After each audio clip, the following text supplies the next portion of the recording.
Libur akhir tahun merupakan salah satu ritual tahunan yang dilakukan banyak orang di Indonesia menjelang perayaan Tahun Baru.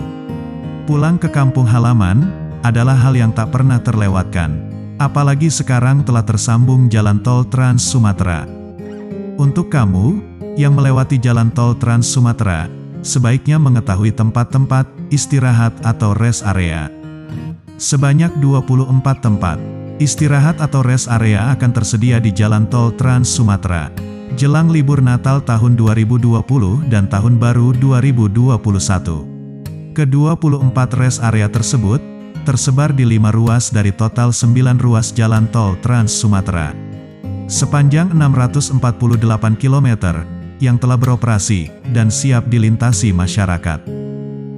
Pemerintah telah memastikan kesiapan infrastruktur itu, termasuk jalan dan jembatan, untuk menghadapi momen libur akhir tahun nanti.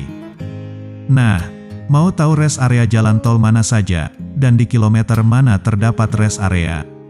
Simak video infografisnya berikut.